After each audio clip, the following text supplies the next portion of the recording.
L'Amérique centrale, encadrée par l'océan Pacifique à l'ouest et la mer des Caraïbes à l'est, ne mesure par endroits pas plus d'une centaine de kilomètres de large, mais englobe 7 pays.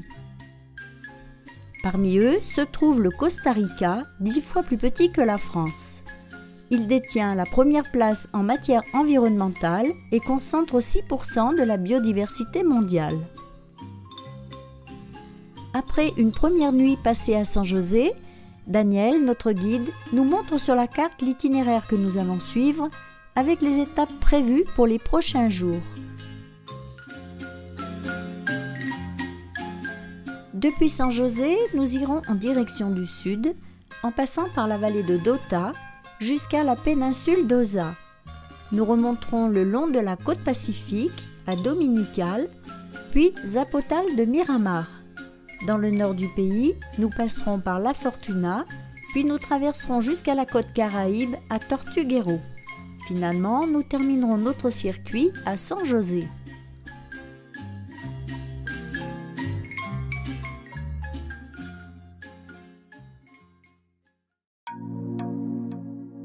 Notre première visite est consacrée au volcan Irazu.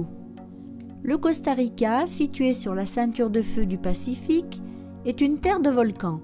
On en compte 116, dont 5 sont actifs et 2 endormis. Le volcan Irazu, à l'intérieur du parc national qui porte son nom, est le plus haut volcan actif du Costa Rica, avec 3432 mètres d'altitude.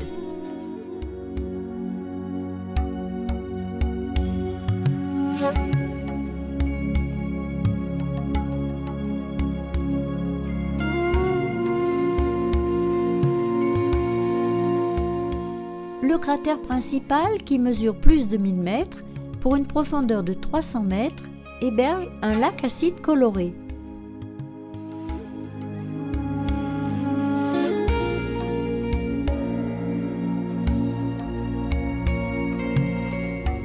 La première éruption du volcan a été répertoriée en 1723, mais la plus célèbre est celle qui a commencé le 19 mars 1963, jour de la visite du président américain John Fitzgerald Kennedy. Elle a couvert de cendres la capitale et la majeure partie de la vallée centrale et s'est poursuivie jusqu'en 1965.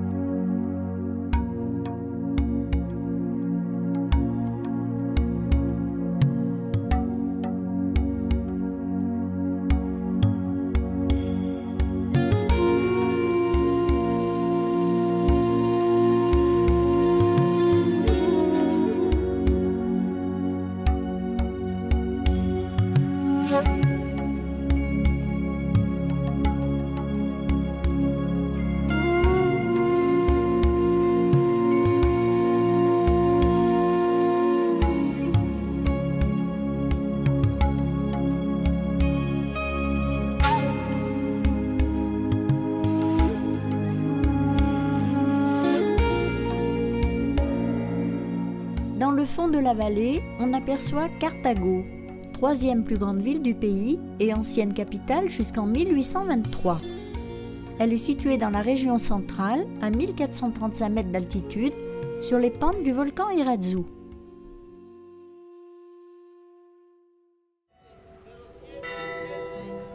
La basilique Notre-Dame des Anges, de style byzantin et hispano-mauresque, est l'église la plus célèbre du pays. Chaque année, au mois d'août, des pèlerins viennent à pied rendre hommage à Notre-Dame des Anges, sainte patronne du pays, plus simplement appelée la Negrita. Une statuette à son effigie fut découverte en 1635 par une jeune paysanne. Les guérisons miraculeuses qui suivirent furent à l'origine du pèlerinage qui rassemble de nombreux catholiques d'Amérique centrale.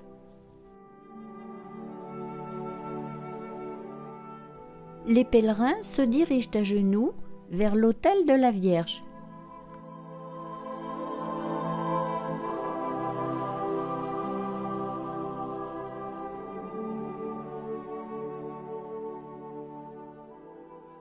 Nous arrivons dans la vallée de Dota, au sud-ouest de San José.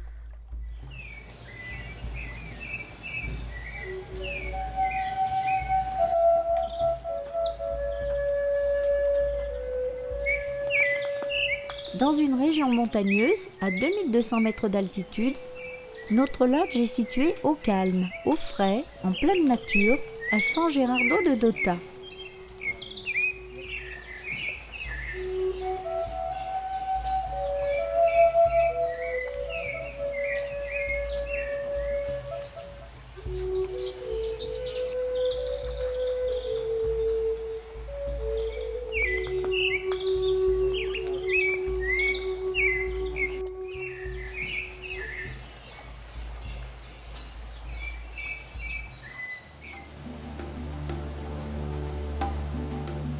En soirée, une petite randonnée le long de la rivière nous permet de découvrir la nature environnante. La vallée de Dota se situe au cœur de la forêt nuageuse.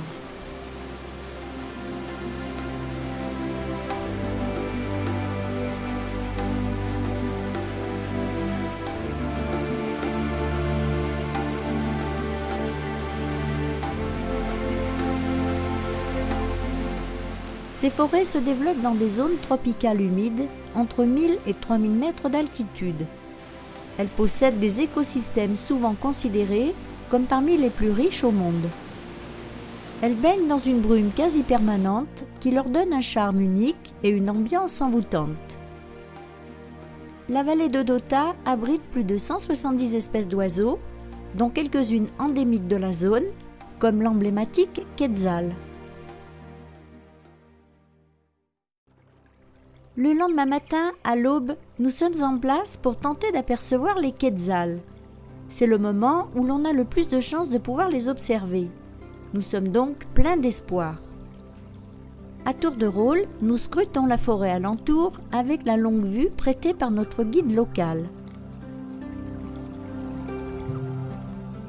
Assez vite, nous apercevons un mâle de retour dans son nid, creusé dans un tronc d'arbre. Le mâle arbore une superbe couleur vert émeraude et son ventre est couvert de plumes rouge vif. Sa queue est pourvue de longues plumes qui lui donnent une élégance infinie.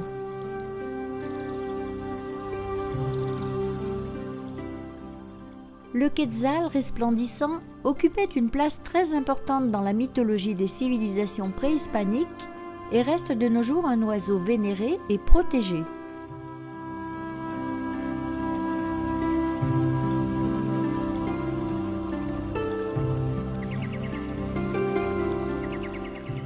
La chance était avec nous ce matin, nous avons pu observer de superbes quetzals pendant de longues minutes.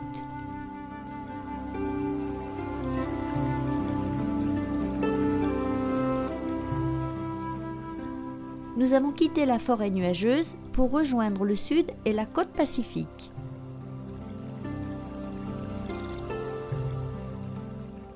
En cours de route, nous avons la chance de voir un paresseux en pleine activité. C'est un moment un peu exceptionnel car les paresseux descendent rarement des arbres sur lesquels ils passent la majeure partie de leur temps. Avec leur extrême lenteur, ils ne descendent à terre qu'une fois tous les 8 jours, par exemple pour faire leurs besoins.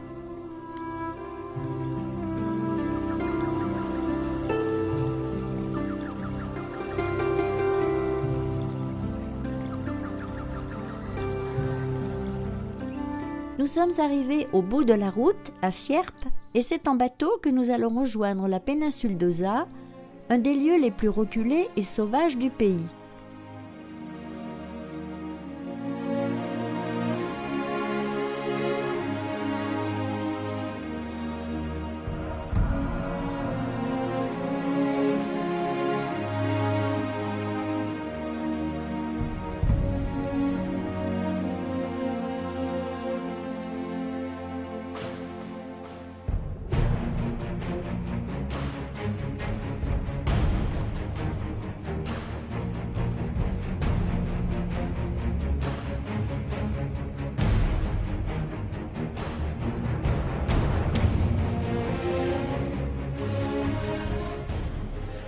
Le pilote du bateau semble pressé de se débarrasser de nous au plus vite, car il pilote son engin à une vitesse hallucinante.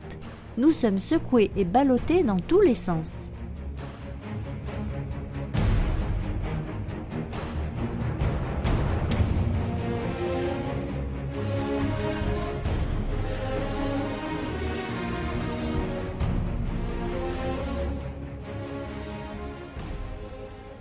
Nous arrivons finalement dans un véritable petit paradis, sur une plage bordée de cocotiers au bord du Pacifique.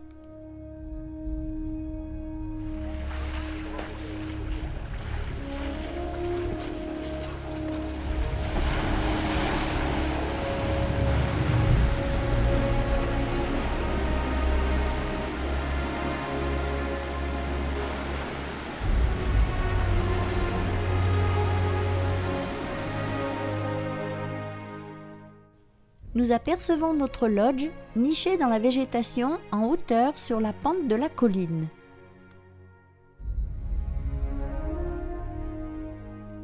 Du lodge, nous avons une vue plongeante sur l'océan qui s'étale à l'infini sous nos yeux.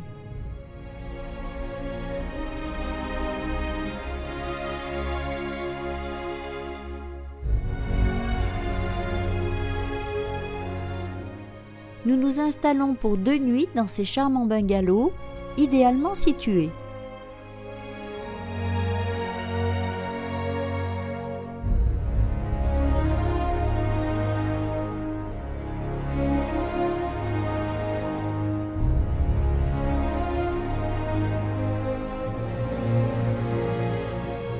En soirée, depuis notre balcon, nous profitons d'un splendide coucher de soleil sur l'océan Pacifique.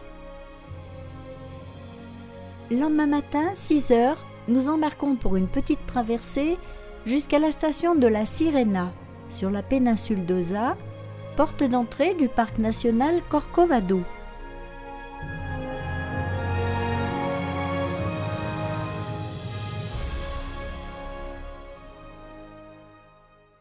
Le parc possède l'une des plus vastes forêts tropicales primaires d'Amérique centrale. C'est aussi l'une des régions les plus riches en biodiversité du monde, qui regroupe de nombreuses espèces menacées.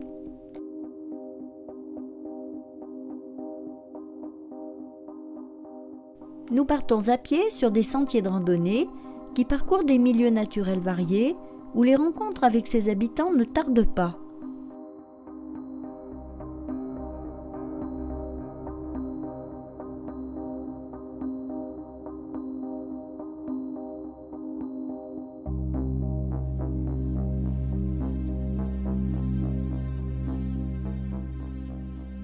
Les pécaris à collier ressemblent à de petits sangliers d'environ 20 à 30 kg, aux poils rêches de couleur gris-brun.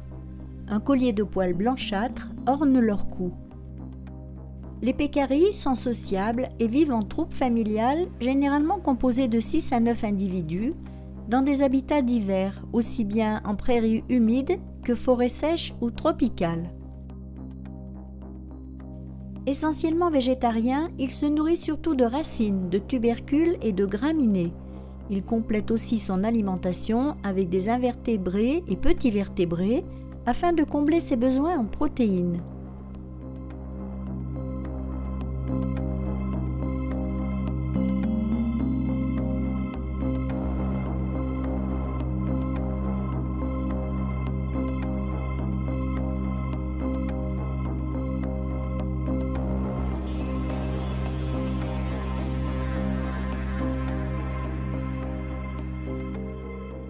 À proximité d'une rivière où il aime s'immerger pendant les heures chaudes, un tapir de berde se faufile entre les arbres.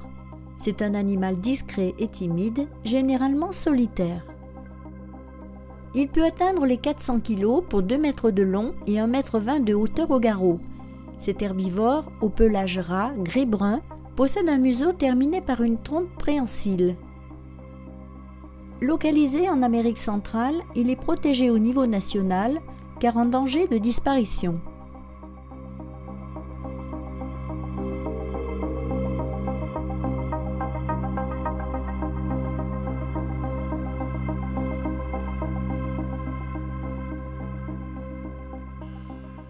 Les coatis possèdent un corps mince, au pelage brun clair et une longue queue annelée. Ils pèsent seulement entre 4 à 5 kg. Leur tête effilée est terminée par une trompe mobile. Leurs courtes pattes sont équipées de griffes non rétractiles qui leur servent aussi bien à creuser qu'à grimper aux arbres.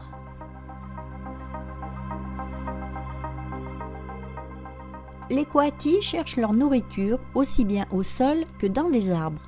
Ils mangent des insectes qu'ils trouvent dans l'humus ou sous les écorces, des tarentules et des fruits. Ils ne dédaignent pas les reptiles ou lézards, les rongeurs, les petits oiseaux et les œufs, y compris ceux de caïmans.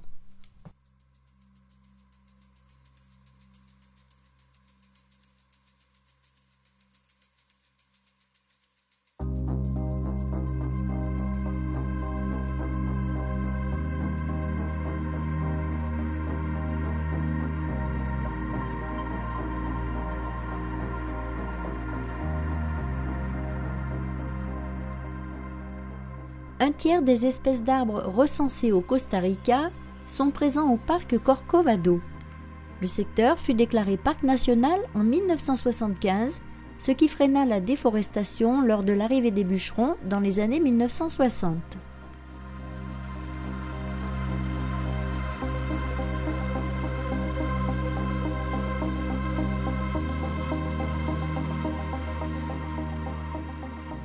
Du côté du ciel, on peut observer environ 370 espèces d'oiseaux, endémiques, sédentaires ou migrateurs dans le parc. Un paradis pour les ornithologues.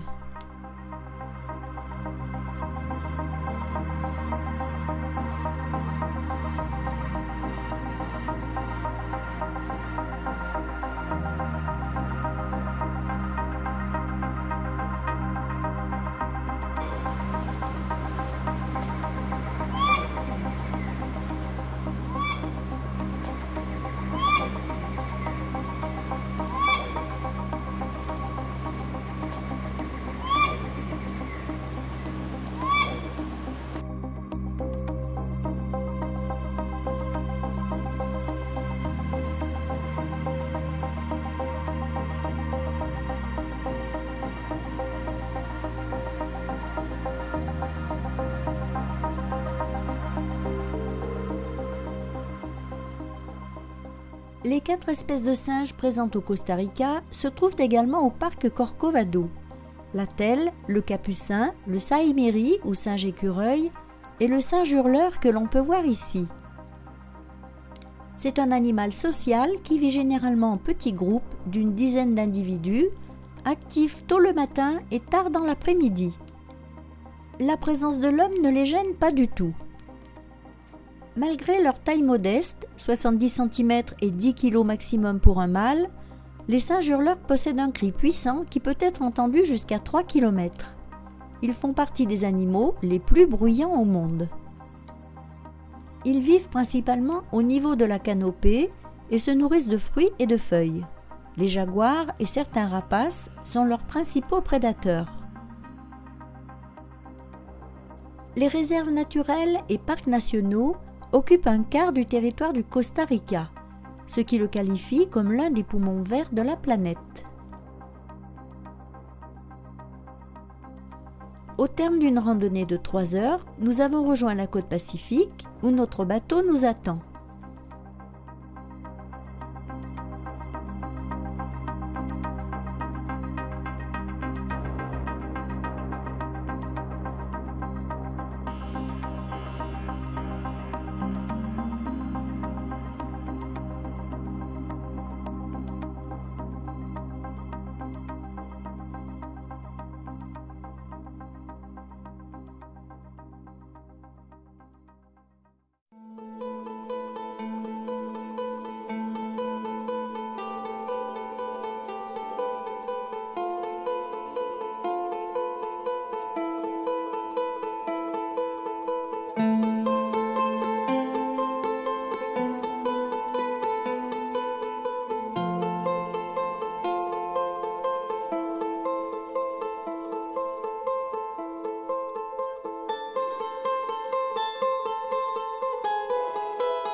En arrivant, nous avons la surprise de découvrir un pique-nique installé pour nous sur la plage. Une magnifique idée qui nous ravit.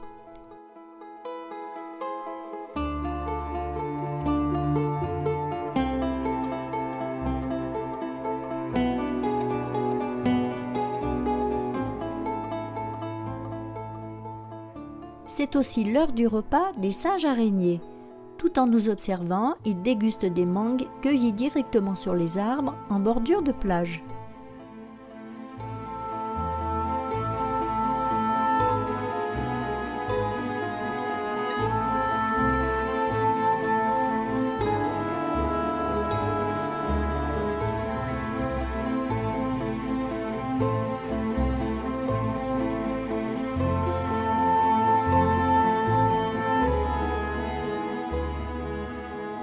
Dans l'après-midi, avec la chaleur ambiante, c'est baignade pour tout le monde.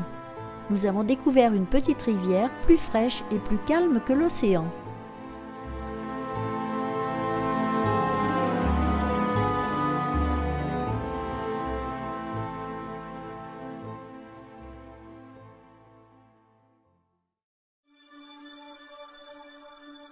Sur la plage, les petits singes capucins, qu'on appelle aussi sapajous, grignotent quelques mangues. Sociaux et malins, ces petits singes sont dotés en plus d'une remarquable intelligence. Ils savent utiliser des outils pour casser des noix par exemple.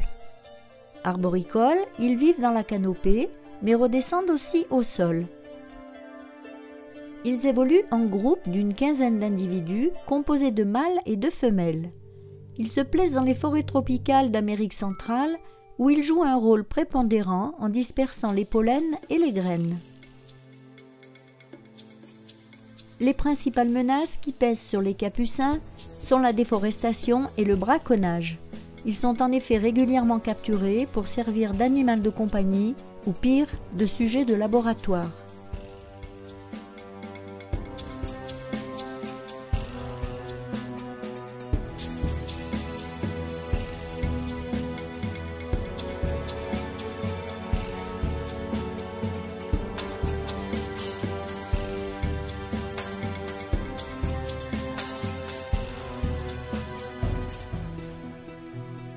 Le lendemain matin, nous quittons à regret la belle péninsule d'Osa. Nous repartons en bateau à Sierp.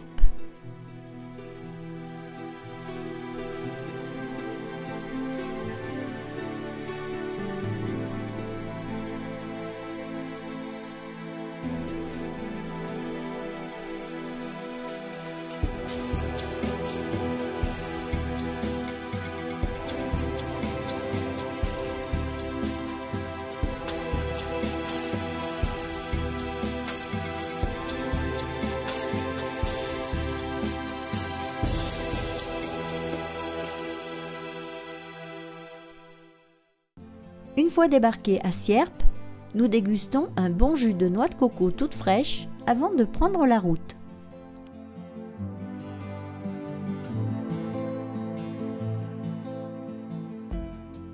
Nous avons retrouvé Élie, notre chauffeur, qui vient d'acheter une machette présentée dans un bel étui en cuir.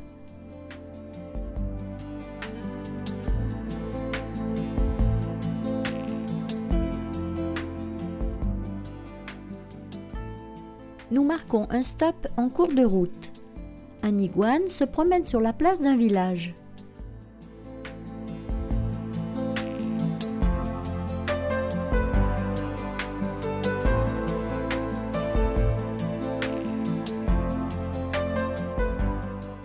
Il grimpe finalement sur le tronc d'un arbre portant de magnifiques fleurs. Les fruits, en forme de boulets de canon, ont donné leur nom à cet arbre.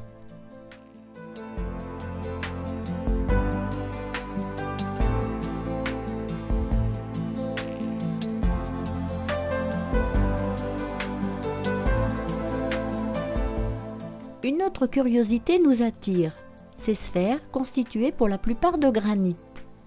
Elles auraient été sculptées à l'époque précolombienne et découvertes dans la jungle du delta d'Iquiss au sud-ouest du pays.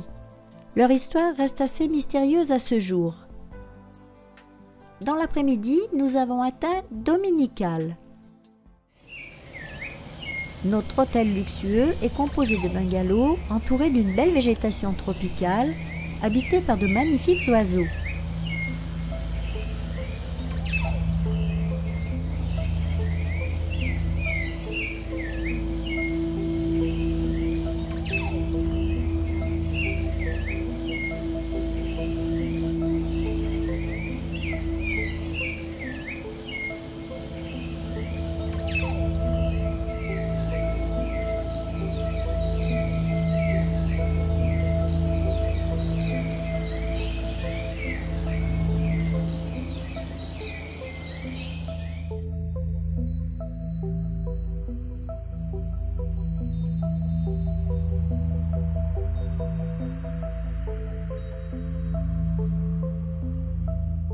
Au cœur du jardin se trouvent également 2 piscines.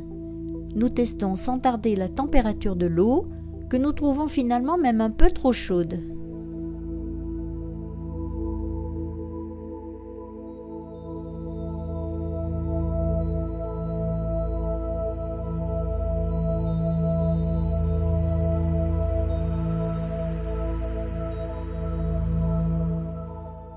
Nous débutons cette nouvelle journée avec pour objectif la visite du parc national Carrara.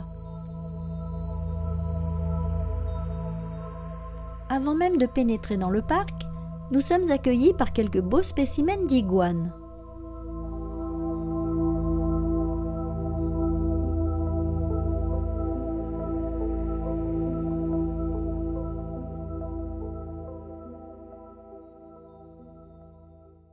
L'ara rouge est l'emblème du parc.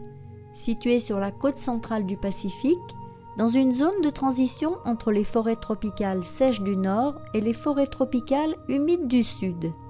C'est un point de jonction de 2 milieux naturels très différents, réputé pour son biotope impressionnant. Les arbres du parc abritent une grande diversité d'espèces d'oiseaux, dont la plus célèbre est l'ara rouge.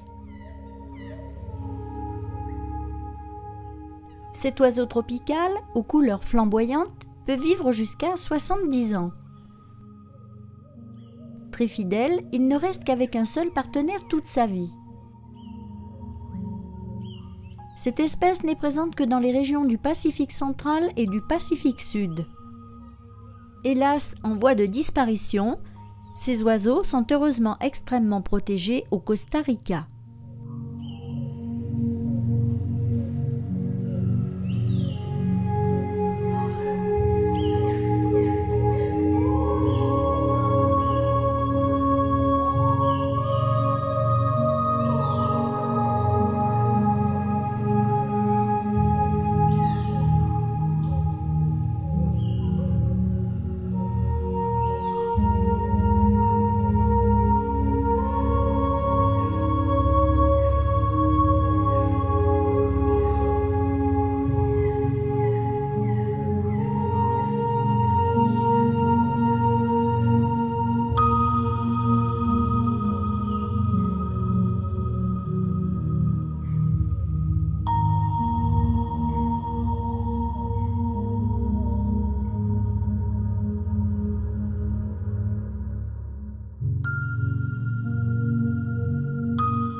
Dans la partie la plus sèche des forêts tropicales, on rencontre le grand tinamou, mais aussi le dendrobate doré qui vit sur un sol couvert de larges feuilles. La particularité de cette petite grenouille aux couleurs vives réside dans sa peau qui renferme un venin parmi les poisons les plus toxiques du règne animal.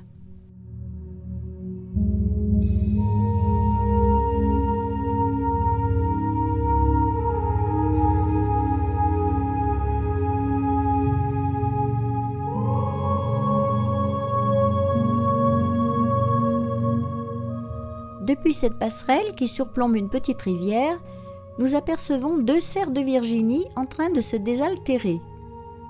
Les ibis blancs, immobiles, se fondent dans le décor.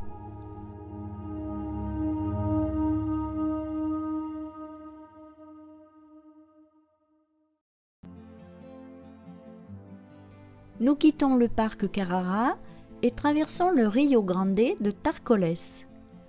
Dans cette zone, des crocodiles atteignant les 3 mètres de long sont regroupés dans les eaux peu profondes en bordure de rivière.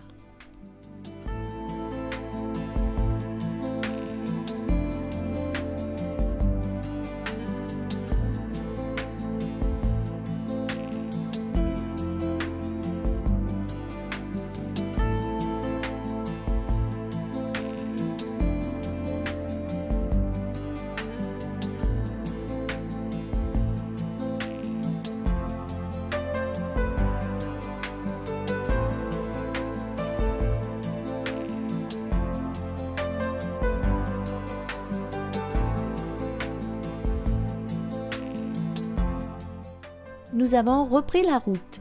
Nous nous dirigeons vers le nord en longeant la côte Pacifique. nous atteignons une région montagneuse où nous allons découvrir la vie locale en pleine campagne costaricienne.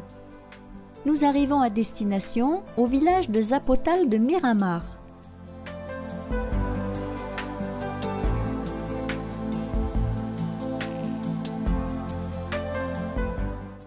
Nous sommes reçus chez les habitants de la communauté, chez lesquels nous allons passer 2 nuits. Après avoir fait connaissance avec nos hôtes, chacun prend possession de sa petite maisonnette.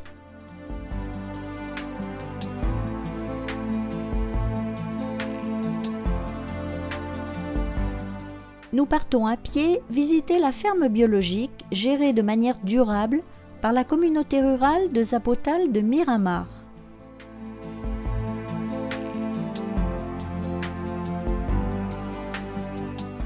Betty, la propriétaire, assistée par Daniel, propose une séance de traite du lait. Jacques ne résiste pas longtemps à la tentation de nous montrer son savoir-faire. Il s'en sort d'ailleurs plutôt bien.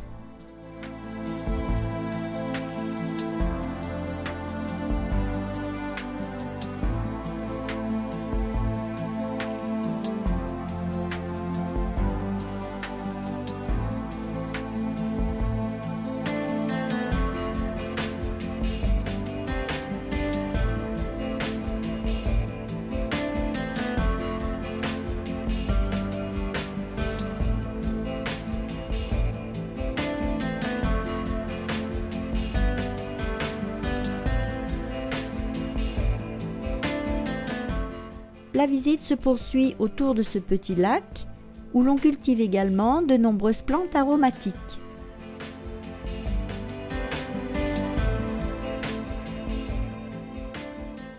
On remarque aussi la présence de tilapia élevés dans les eaux du lac.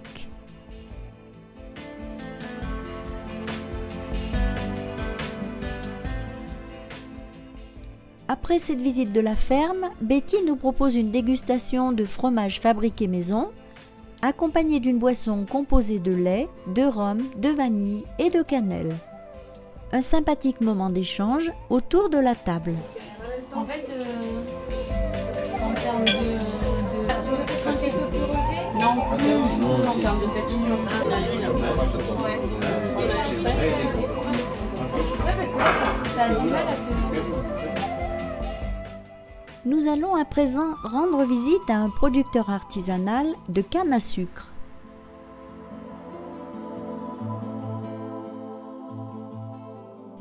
Une escapade en pleine nature nous offre un joli point de vue sur la campagne environnante.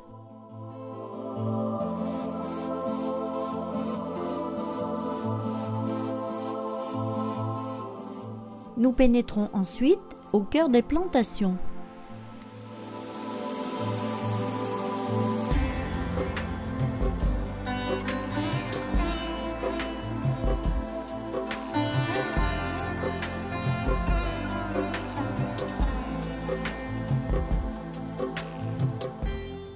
De retour au village, arrivent 2 magnifiques bœufs qui sont attelés au moulin traditionnel appelé trapiche.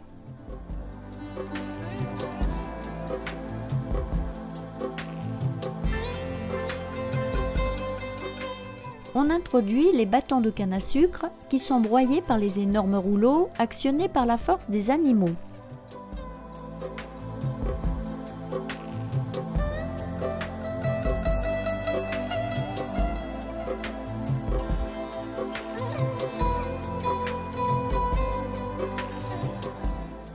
Les déchets de canne sont expulsés alors que le jus produit est récupéré dans un seau.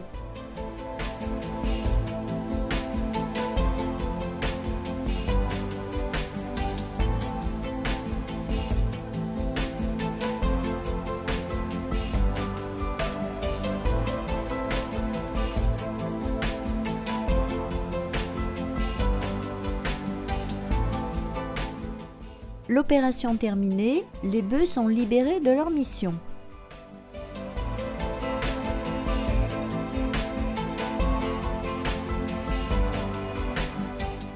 Pierre et Fernando, un peu présomptueux, prennent la relève. Mais même avec l'aide de Daniel, ils s'aperçoivent qu'il faut une force de titan pour faire tourner le moulin.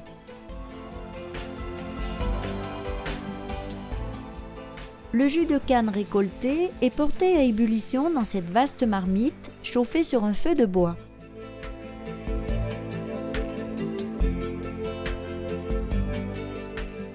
On remue constamment pour favoriser l'évaporation du liquide.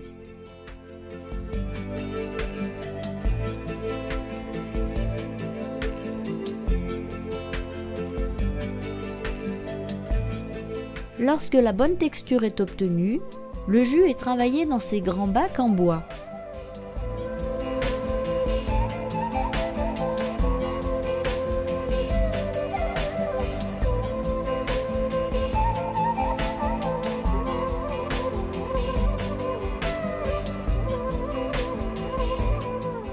Il reste à répartir la préparation dans des moules de tailles différentes.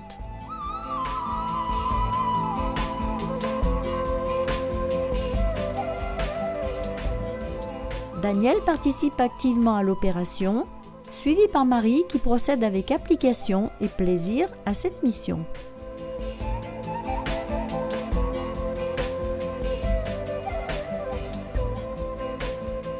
Une fois refroidis, les pains de sucre sont démoulés.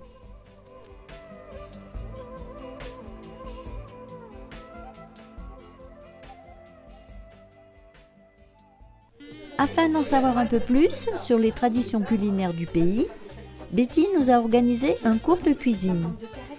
En toute simplicité, chacun met la main à la pâte et nos hommes ne sont pas en reste.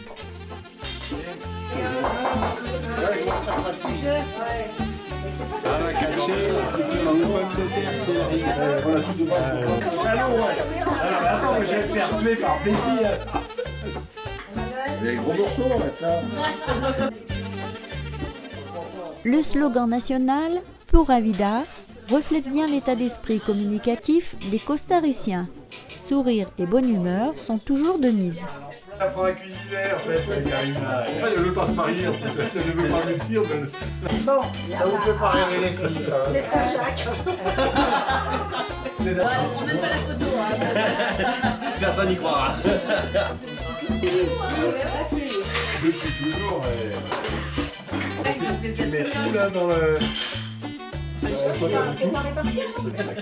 Alors ça sent toujours la vache, hein, là ça sent bizarre. Ah oui, ah oui, ça, ça... Oh, les pancakes, quoi. Ah ouais. C'est pas... Bah non, non. Surveiller. La primera. Oh merde, ça y est, elle arrive, vas-y. On voit les bons élèves. Oh, bah très. Oui, c'est pas. Pour la vida. Pura vida, pura vida, Pura vida. pura vida. Nous terminerons cette soirée dans une ambiance détendue et chaleureuse avec un karaoké endiablé en compagnie de nos hôtes qui nous ont reçus si gentiment.